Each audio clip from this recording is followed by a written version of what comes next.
I didn't expect anything out of the ordinary that day. Work was slow, so I headed home early, figuring I'd spend the afternoon with my wife, Nell. I'm a carpenter, so slow days happen, especially with the economy being what it is. Anyway, I pull into the driveway, and right away, something feels off. Her car's there, but the house is dead quiet. Usually, she's blasting some music or watching TV when she's home. Not that day. I walked inside, everything looked normal, but the vibe was strange. I headed upstairs, thinking maybe she was just taking a nap.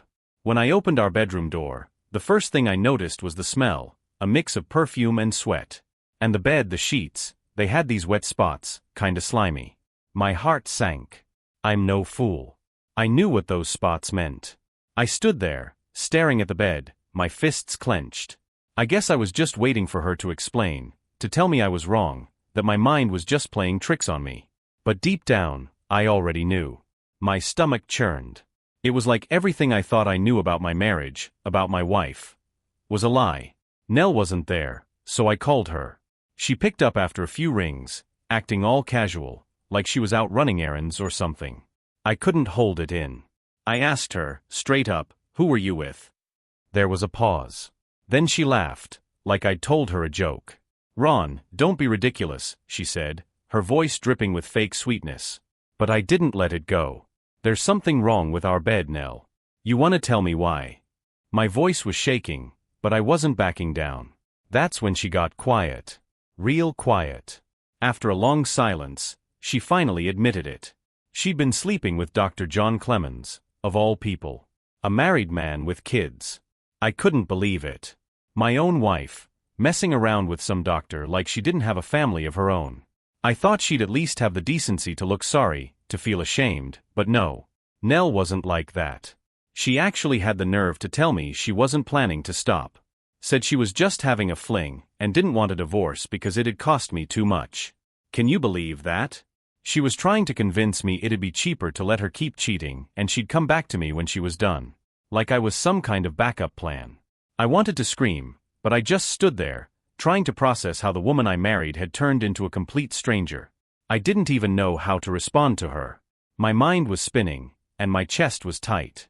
She wasn't just cheating on me, she had no shame about it. She didn't care. She talked about it like she was discussing the weather. I mean, she had just admitted to destroying our marriage, and her plan was to keep going because a divorce would be too expensive for me? "You've got to be kidding me," I said, barely able to keep my voice steady. "You really think I'm going to just stand by and let this happen?" She shrugged, like it wasn't a big deal. "I don't see why not. Look, Ron, I'm still coming back to you in the end. You're overreacting." Overreacting. I was overreacting? "I can't believe this," I muttered, running my hand through my hair, pacing around the room like I was trying to shake off the rage bubbling inside me. I looked back at her, and there she was, sitting on the edge of the bed, our bed, completely unfazed. She didn't even try to apologize, didn't even try to save our marriage. That was the worst part. I think, deep down, I would have preferred her begging for forgiveness. Instead, she was acting like it was all some minor inconvenience. That's when I knew. I wasn't staying with this woman. No way. I wasn't going to be her fallback, the guy she settled for after she got bored of screwing around with someone else. I didn't care how messy or expensive it got. I was done. I looked at her, and something just clicked. "You know what, Nell? Do whatever you want. But it won't be with me." I said it, calm and firm. She didn't take me seriously, of course. I mean, why would she? She thought I was the predictable, dependable husband who would always be there no matter what. She didn't realize she'd already pushed me too far. She scoffed, standing up and crossing her arms. "And where do you think you're going to go, Ron? You don't even have the money to fight me in a divorce." I didn't answer. I just grabbed my jacket and left the house, needing air, needing to clear my head. But as I walked, my anger turned into something else, something sharper, more focused. I wasn't just walking away from Nell. I was walking away from all of it. I drove around for a bit, just trying to wrap my head around everything. My mind kept flashing back to all the little moments I'd brushed off, all the times Nell was working late or out with friends. I'd trusted her, never questioned anything. But now, everything felt like a lie. I parked by the river, the one place that always calmed me down. But not today. I stared at the water, feeling more alone than I ever had. I kept hearing her voice in my head, telling me she wasn't going to stop seeing John, like it was no big deal. And that part about coming back to me when she was done? I couldn't let that slide. I wouldn't be the backup plan. Hell no. That's when I knew what I had to do. I wasn't just going to leave her. I was going to make sure she regretted ever thinking she could walk all over me like that. First thing I did was quit my job. Yeah, maybe that sounds crazy, but I wasn't about to let Nell hold anything over me, especially not money. The construction company I'd been working for had me stuck in a dead-end position anyway. I had some savings, not a lot, but enough to give me a cushion. And I figured if I was going to start fresh, I might as well start completely over. Then I went home, and Nell was sitting at the kitchen table, sipping her coffee like nothing had happened. I didn't even give her a chance to speak. I quit my job, I told her. She looked up, surprised for once. You what? Ron, are you serious? How are you going to afford anything now? Her voice had a mix of annoyance and disbelief, like she couldn't wrap her head around the fact that I wasn't just going to roll over and let her run my life. I'm not staying here, I said, keeping my voice calm but firm. And I've already taken steps to make sure you don't get a dime from me. I've taken you off my life insurance.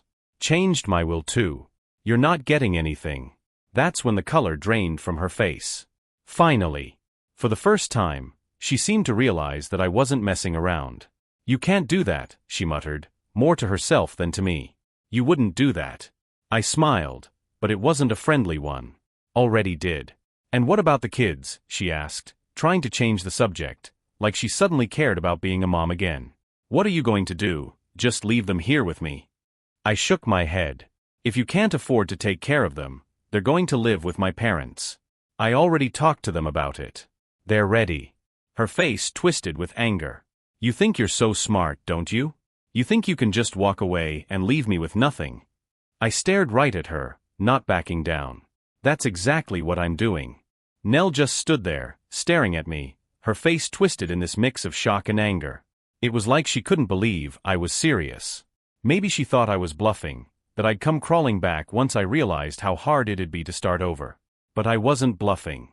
I'd never been more serious about anything in my life. You're really leaving me, she said, her voice low and cold. I am, I said, grabbing my duffel bag from the closet. I'd already started packing some of my stuff earlier when I was out. I wasn't going to drag this out. I want it out now. I already talked to Dr. Clemen's wife too. That hit her like a slap in the face. Her eyes widened, and she actually looked a little scared for a second. You what? I told her everything, I said, keeping my voice steady. She knows about you and John. Nell's hands clenched into fists. You son of a, she started, but I cut her off. You brought this on yourself, Nell. I'm not the one who destroyed this marriage. You did that all on your own. She looked like she wanted to scream, but instead, she just turned her back to me, pacing back and forth like she was trying to figure out what to say. You're going to ruin everything, Ron. You know that, right? You're going to make it harder for everyone. I'm not ruining anything. You already did that. She was quiet for a minute, and then she turned back to me, her eyes narrowing. What do you think you're going to do, Ron? Just walk out of here and start over? You don't even have a job. You'll be broke in 6 months. I zipped up my bag and slung it over my shoulder. I'll figure it out. She stepped closer, her voice low and biting. You think you're some kind of hero? You think running away is going to make you feel better? You'll come crawling back to me, Ron. You always do. That last part almost made me laugh. It was pathetic, how sure she was that I'd need her, that I'd miss her. But I didn't laugh. I just shook my head. Not this time. I walked out the door without looking back. I wasn't going to let her drag me down anymore. I had a plan now, and I was done being the guy who got walked all over. It was time for me to start fresh, away from her, away from all the lies. I headed straight for the Gulf Coast. I didn't know exactly what I'd do, but I figured I could find some carpentry work down there and make a living. I needed to be far from Nell, from that house, from the life I thought I had. The Gulf Coast felt like the right move. I didn't have much of a plan beyond getting as far away from Nell as possible, but I knew how to work with my hands. Carpentry was in my blood. I figured I could make a life for myself there, build something new, something better than what I left behind. The drive down was long, and every mile felt like I was shedding the old life. I didn't even think about Nell. I was focused on what came next, and surprisingly, that gave me some peace. I hadn't felt that in a long time.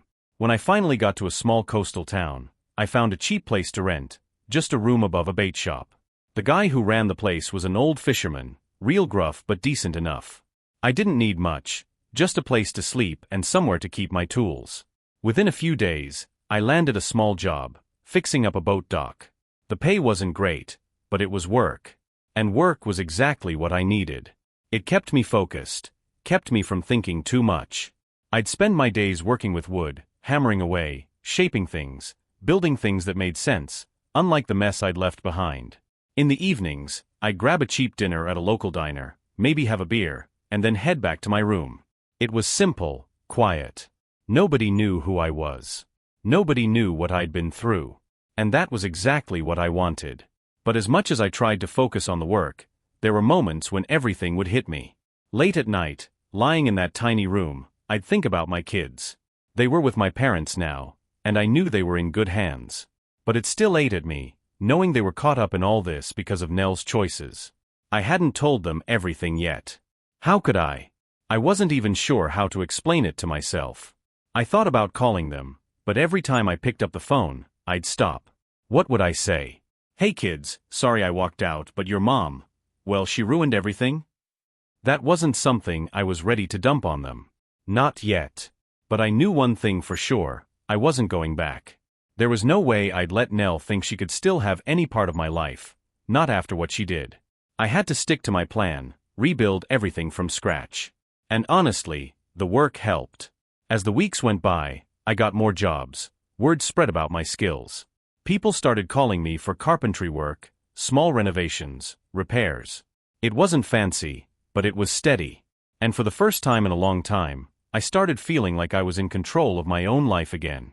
A few months passed, and I was getting settled into this new life.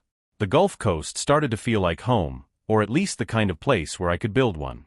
I stayed busy with work, picking up jobs here and there, fixing porches, building cabinets, even helping with a few bigger projects for local businesses. It wasn't much, but it was enough to keep me going. The funny thing was, the more I stayed busy, the less I thought about Nell. It was like she was part of some old life I didn't have to deal with anymore. I didn't miss her. I didn't even miss the house. The only thing that ever tugged at me was the kids. I talked to my parents every week, checking in on them. They were doing a great job, like I knew they would. My dad told me how they were keeping the kids busy with school and activities, and my mom was all about keeping things as normal as possible for them. But normal was a stretch. I hadn't seen them in person since I left, and as much as I wanted to, I didn't think it was the right time. Not yet. One night, after a long day of work, I finally picked up the phone and called my son, Jake. He was 13, old enough to know something was up, but still young enough to not get the full picture. The second he answered, I could hear the hesitation in his voice. Hey Dad, he said, sounding like he wasn't sure what to say. I didn't blame him. I didn't know what to say either. Hey buddy, I replied, trying to keep it light. How are things? He talked about school, how he was doing in baseball, and how my dad was teaching him how to fix cars in the garage. It made me smile. Jake sounded happy, or at least like he was trying to be. But I could tell there was something he wasn't saying. So, Mom's been calling, he finally said, and I felt that familiar knot in my stomach. Yeah? What's she been saying? I asked, trying to keep my voice steady. She wants to talk to you. Says she's been trying to call. I knew she had. I'd been ignoring her calls since the day I left. I wasn't interested in hearing any more lies from Nell. But now, hearing it from Jake, it felt different. I didn't want him caught in the middle. I'll handle it, Jake, I said, keeping it short. You don't need to worry about that, okay? He was quiet for a second. Okay. Just, don't leave us for too long, Dad. That hit me harder than I expected. I won't, buddy. I promise. After he hung up, I sat there, staring at the phone. I knew I'd have to deal with Nell eventually, but not on her terms. I'd deal with her when I was ready, not when she decided to try and reel me back in. Days turned into weeks, and I kept burying myself in work, trying to avoid thinking too much about Nell or the mess I'd left behind. But after that call with Jake, it was harder to ignore. I knew I couldn't just keep running forever, not when my kids were stuck in the middle of all this. Then one evening, after a long day working on a deck for some retired couple, my phone buzzed. It wasn't a number I recognized, but something told me to pick up. It was Dr. Clement's wife, Marie. Ron. Her voice was quiet, almost hesitant, but there was a weight to it. I know this is probably the last thing you want to deal with, but I thought you should know. I braced myself. Whatever she had to say couldn't be good. It's about John, she continued, her voice cracking a little. He left me. He's been having an affair with another woman. Not your wife, someone else. I didn't know what to say. I'm sorry, Marie, I muttered, though I wasn't really sure what I was sorry for. Sorry that her husband was a lying cheat, just like Nell.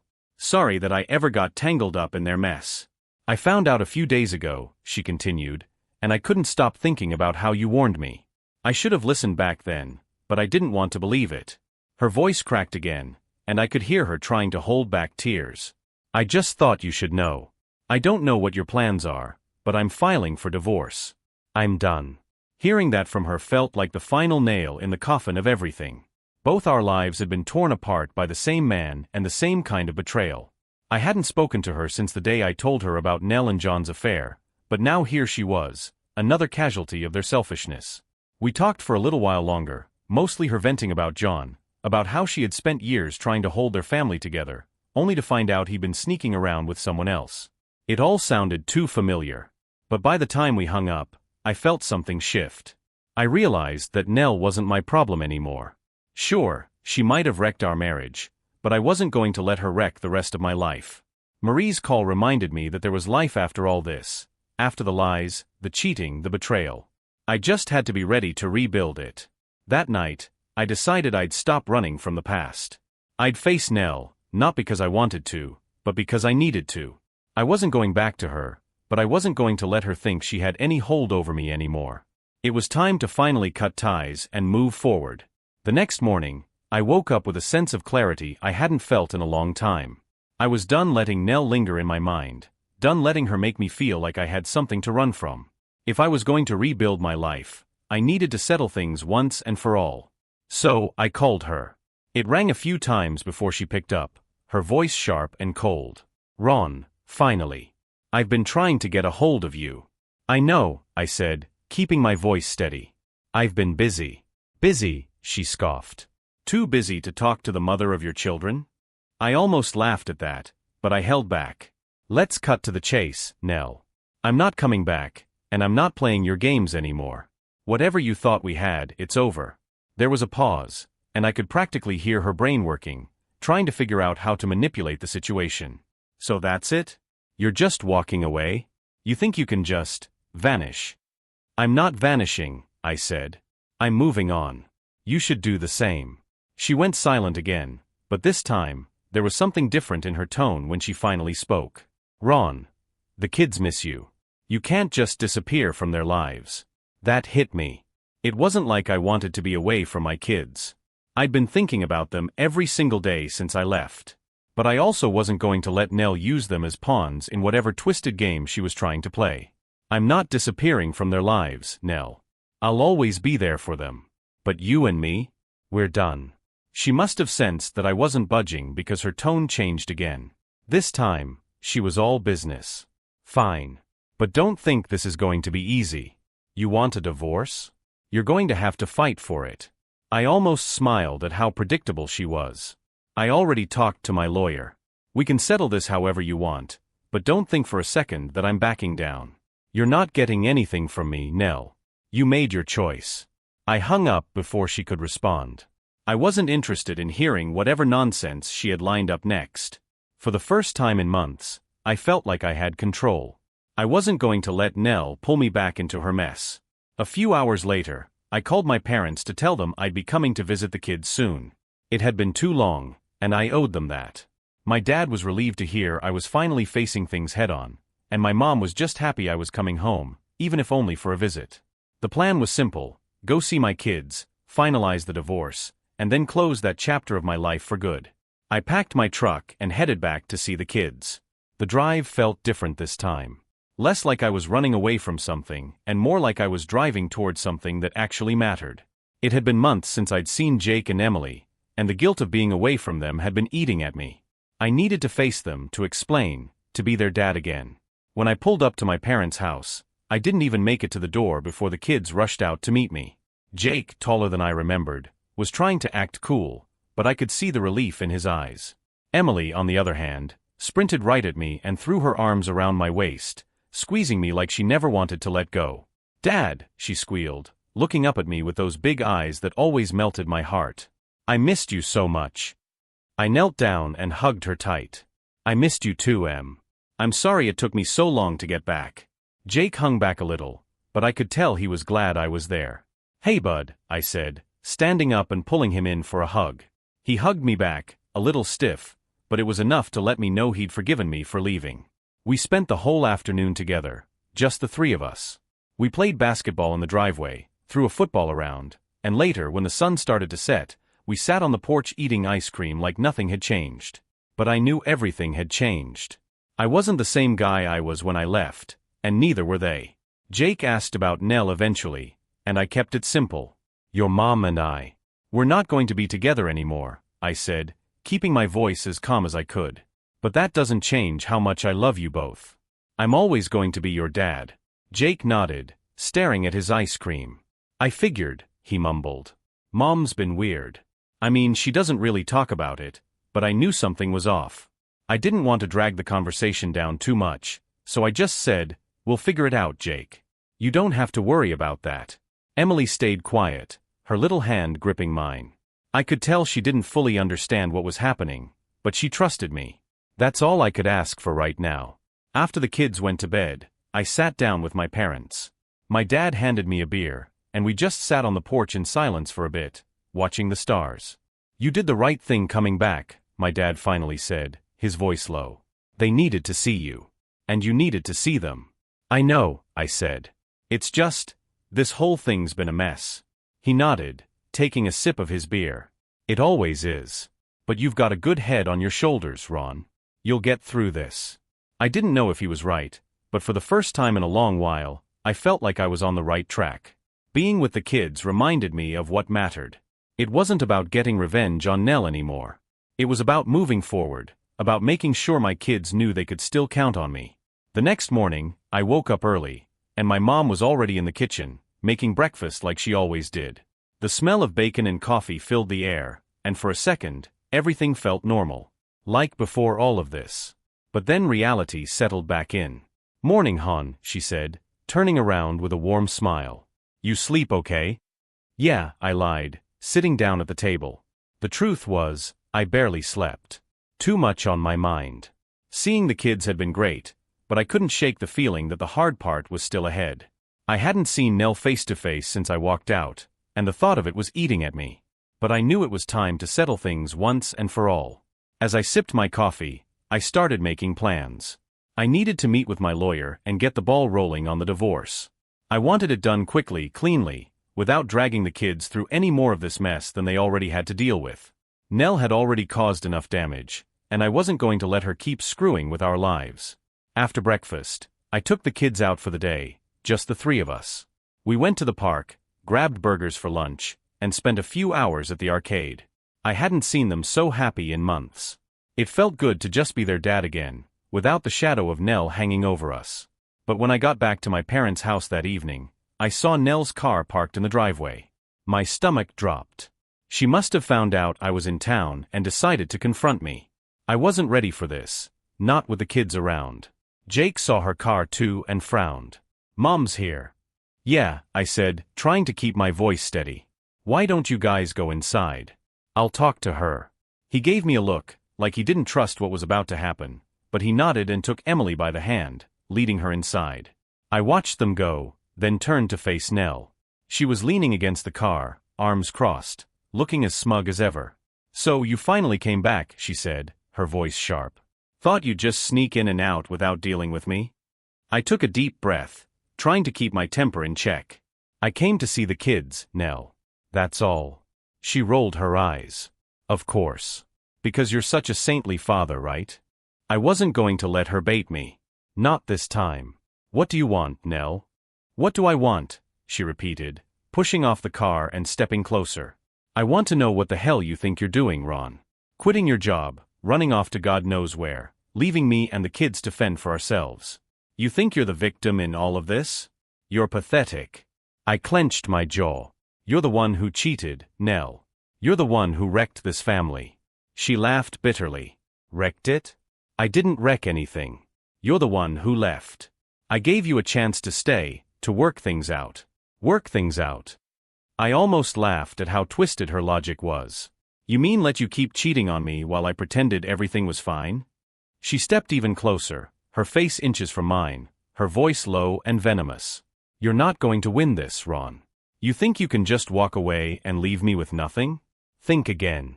I took a deep breath, calming myself before I said something I'd regret. I'm not trying to win anything, Nell. I just want what's fair. You can take whatever you want, but you're not taking the kids. That's all I care about. Her eyes narrowed, and for a moment, I could see the calculation in her expression. She thought she could still control this, control me. But she was wrong. I'll see you in court, she hissed, turning on her heel and marching back to her car. I stood there, watching her drive away, my heart pounding in my chest. It wasn't over yet.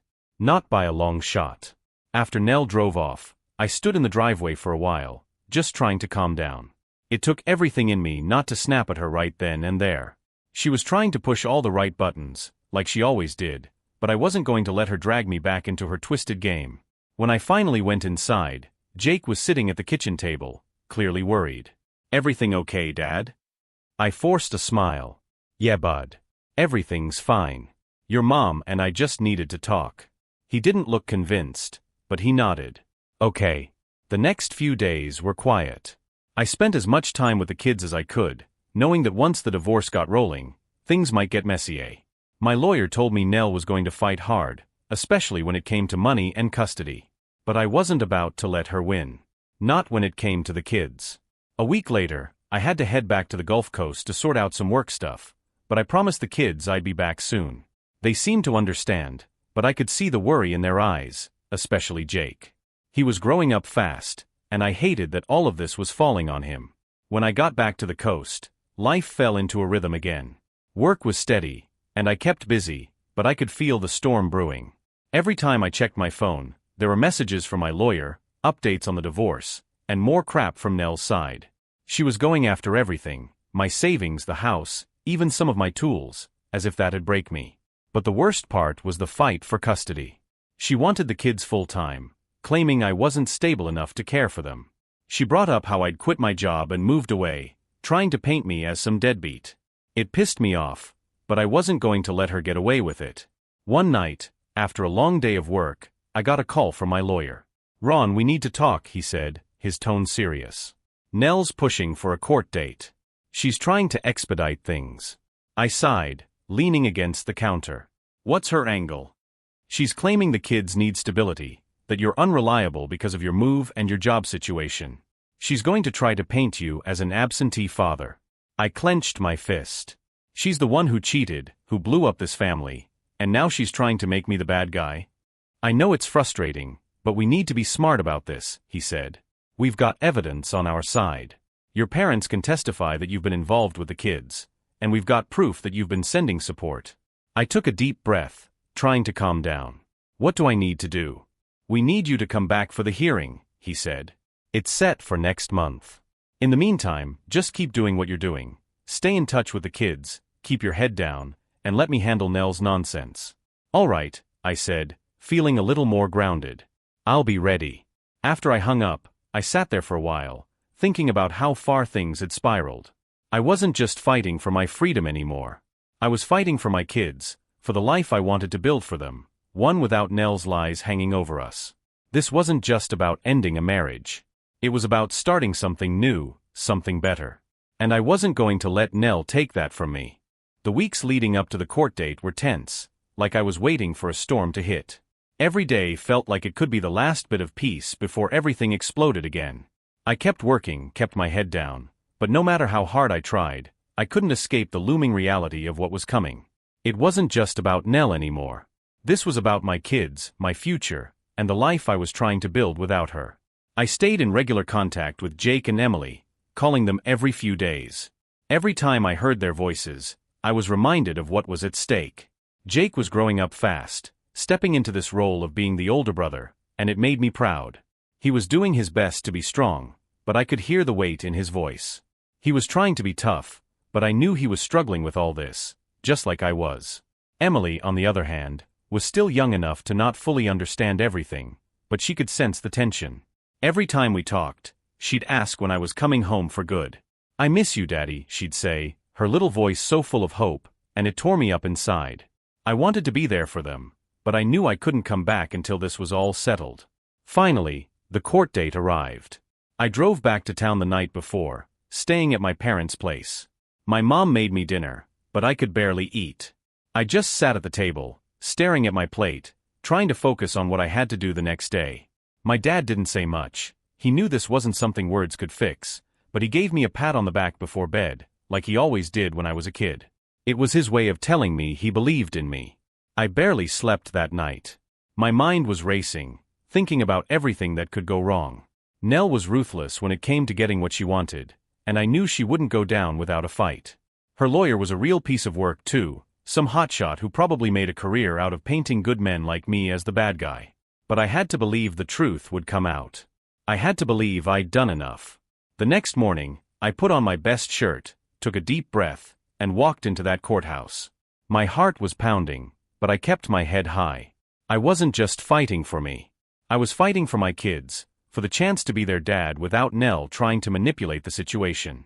When I walked into the courtroom, Nell was already there, sitting with her lawyer. She looked like she was ready for a fashion show, perfect hair, perfect makeup, acting like she had this whole thing in the bag. Her lawyer looked over at me like I was some inconvenience, a speed bump in the way of their victory. The judge came in, and Nell's side went first. Her lawyer stood up and started spinning this whole story about how I was an absentee father, how I'd abandoned my family to chase some selfish dream on the Gulf Coast. He made it sound like I was unreliable, like I just walked away and left Nell to pick up the pieces. Every word felt like a punch to the gut. I wanted to stand up and shout the truth, but I knew I had to stay calm. Let them dig their hole. He brought up my quitting the job, moving away, and tried to twist it into some story of recklessness, painting a picture of me as the guy who couldn't be trusted. I sat there, fists clenched under the table, trying not to lose it. It felt like he was erasing everything I'd done for the kids, everything I'd sacrificed. Then it was our turn. My lawyer was calm, collected. He laid out the facts, starting with Nell's affair, how she destroyed the marriage long before I left. He talked about how I'd kept in touch with the kids, sending support, visiting whenever I could. He showed the court that I wasn't the one who blew up the family. I was just trying to rebuild after Nell had burned everything down.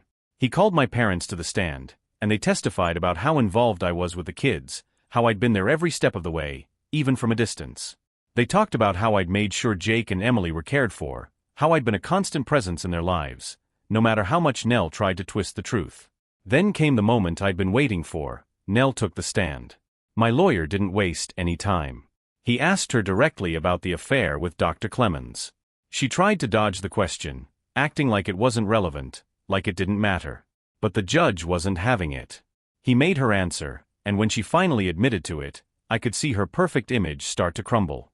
The truth was out, and for the first time, it felt like the playing field was level. By the end of the day, I felt like we had done everything we could. The judge didn't make a ruling right then and there, but my lawyer seemed optimistic. As we walked out of the courthouse, he clapped me on the shoulder and said, "I think we've got this, Ron." The judge saw through her. Nell walked by me without saying a word, her face tight with anger. She knew things weren't going her way, and for the first time in months, I felt like I had a chance. The fight wasn't over, but I wasn't backing down. I'd come too far to lose now. After the court hearing, it felt like everything was hanging in the air, like I was waiting for the other shoe to drop. Days turned into weeks, and each one felt longer than the last. I threw myself into work, trying to keep my mind off the uncertainty, but it was always there, gnawing at me. I had to believe the judge would see through Nell's lies, but until I heard that final ruling, I couldn't rest easy. One afternoon, I was up on a roof, patching up a client's shingles when my phone buzzed in my pocket. I climbed down, wiping the sweat from my face, and saw it was my lawyer. I took a deep breath and answered. "Ron, I've got some news," he said, his voice steady. I held my breath, bracing myself. "All right. What did the judge say?" There was a pause, just long enough to make my heart pound in my chest. Then he spoke. "You won," he said, the words like a weight being lifted off my shoulders. "Joint custody. Nell doesn't get the house, and she's not getting your savings either." The judge sided with us on nearly every point. I stood there, in the middle of the yard, frozen. I could hardly believe what I was hearing. "You're serious?" I asked, needing to hear it again. "Dead serious," my lawyer replied, a smile in his voice. The judge saw right through her. "She's not getting what she wanted. The kids will split their time between you and Nell, and financially, you're protected." I let out a breath I didn't even realize I'd been holding. I don't even know what to say," I stammered, feeling this wave of relief wash over me. "Thank you. Really, thank you. You earned this, Ron," he said. "You fought for it, and you did everything right. Now it's time to move forward." When I hung up the phone, I just stood there for a minute, staring at the ground. It felt like the storm that had been hanging over me for months had finally passed. I'd won. I wasn't going to lose my kids, and I wasn't going to lose everything I'd worked so hard to protect. For the first time in what felt like forever, I could finally breathe. The first call I made was to my parents. My mom picked up after the first ring, like she'd been sitting by the phone, waiting. "Well," she asked, her voice shaky. "What did they say?" I couldn't help but smile. "It's over, Mom. I got joint custody. Nell's not getting the house, and she's not getting my savings." There was a pause, and then my mom broke down in tears. "Oh, Ron," she sobbed, and I could hear my dad in the background, asking what was going on. "He won. He got the kids," she cried, and my dad let out this big booming laugh of relief. "I knew you'd do it, Ron," my dad said when he got on the phone. "I knew you'd come through." For the first time in months, I felt a real sense of peace. I didn't have to look over my shoulder anymore. I didn't have to worry about Nell trying to take everything from me. I could finally focus on what mattered, being there for Jake and Emily. In the weeks that followed, I worked with my lawyer to set up the custody schedule. Nell didn't make it easy, of course. She dragged her feet, trying to control every little detail, but it didn't matter anymore. She'd lost, and she knew it. The power she used to hold over me was gone. When the first weekend came for the kids to visit me, I was a nervous wreck.